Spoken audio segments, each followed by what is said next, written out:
Let's talk about the first wave of feminism experienced in the Western world. The first wave of feminism was a time in the 19th century and the early half of the 20th century. In these times, women truly had it rough. 1867.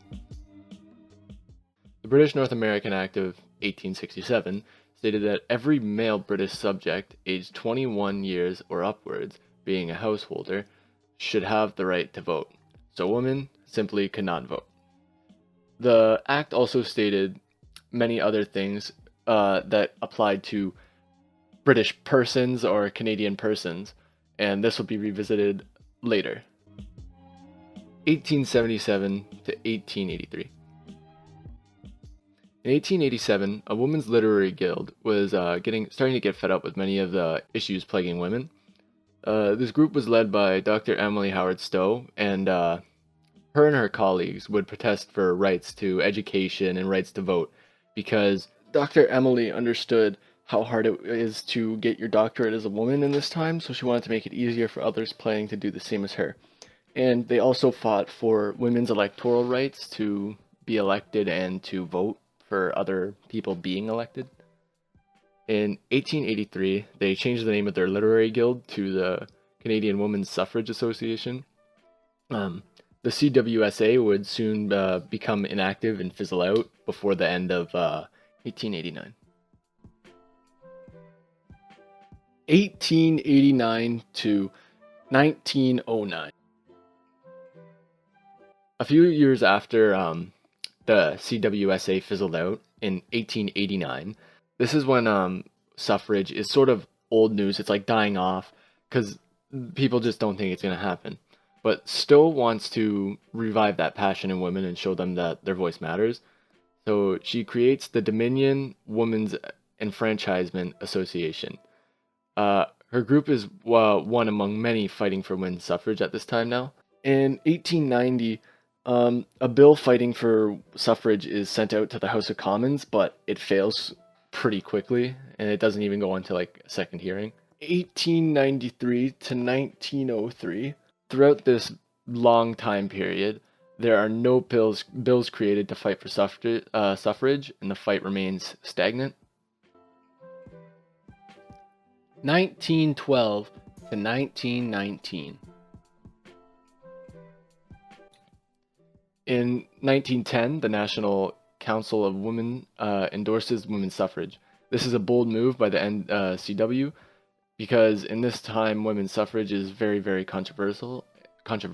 In 1912, a bunch of feminists or suffragists of the time confront Robert Borden, Prime Minister Robert Borden at the time, and they ask for answers about what he's going to do for suffrage. And eventually, he discusses suffrage with the Canadian Suffrage Association delegation, and he mentions that there will soon be a change to suffrage. In 1916, women win the provincial vote in Manitoba, Saskatchewan, and Alberta. Women could now vote for their provincial representatives. And by 1917, women win the provincial vote in British Columbia and Ontario. Women with husbands and sons in the war could now vote on behalf of their men at a federal level. And also women involved in the war effort could also vote on the federal level. After the war ended, the year is 1919, women gained the right to hold office in the House of Commons. 1920 to 1929. With the 1920s coming comes along the fad of the flapper. Flappers are women dressed in scandalous clothing, or what was considered scandalous for the time. This time is perceived as a period of freedom for women, although there are still many issues to deal with. These issues that feminists of the time were dealing with were with fair pay and fair working hours. However, in 1927, 5 very intelligent women questioned if the British North American Act considers women people. If they were not considered persons, that would mean that women could not join the Senate.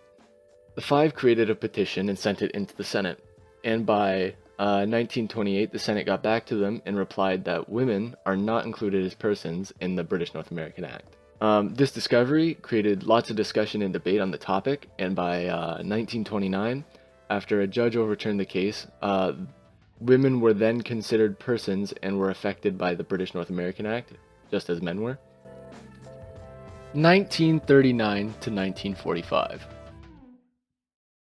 During World War II, millions and millions of men were sent away to be in the war, and women take over the workplace.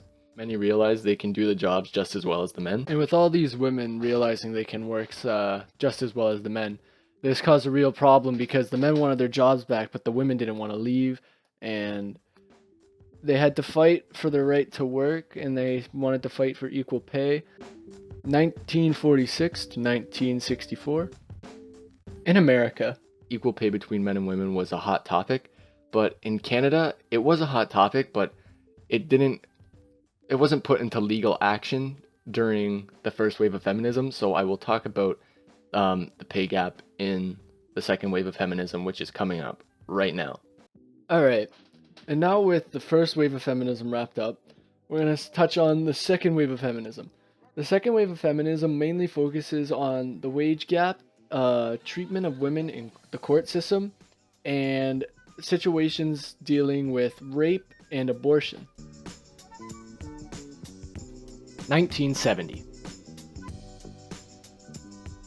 Lester B. Pearson enacts the Royal Commission on the Status of Women, which recognizes the importance of women and their economic struggles. The commission also realizes the women's needs for special items such as birth control, daycare, education, and various workplace-related issues. The commission also states that women are not to be discriminated against by an employer just because of their gender. 1972. A bunch of women at the time were upset about the federal government working so slowly on feminist issues. These women created the National Action Committee. They would often recommend things that should be protected by the Royal Commission. The committee was made up of several feminist groups from all over Canada. 1977. In 1977, the Canadian Human Rights Act was made to extend the laws in Canada to deal with problems with discrimination. This act made it illegal for workplaces to discriminate against someone based on gender, race, sexuality, etc. 1982. Enacted by Prime Minister Pierre Trudeau, the Charter of Rights and Freedoms states every Canadian citizen's rights. These rights state that everyone, regardless of gender, sex, religion, etc., in Canada is to be treated equally. Now with the Charter, people that discriminate against others can be punished at the judicial level. 1986. Not only was 1986 the year of Canada making it to the World Cup, but it was also the year where the Equal Wages Guidelines Bill passed into law. The Equal Wages Guidelines outlined what is fair pay and what isn't fair pay.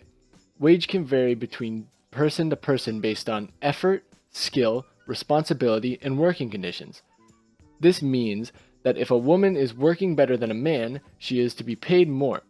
If she is working harder than a man and being paid less, she can complain and have her case reviewed by a court of law to see if she is truly being paid less because she is a woman. 1988. Women fighting all across the country were trying to legalize abortion. Some women were dying trying to do abortions outside of the law. Many were heartbroken by these deaths. Many protests followed in the suit of these deaths as well. Because of these circumstances, abortion was legalized by Parliament in 1988.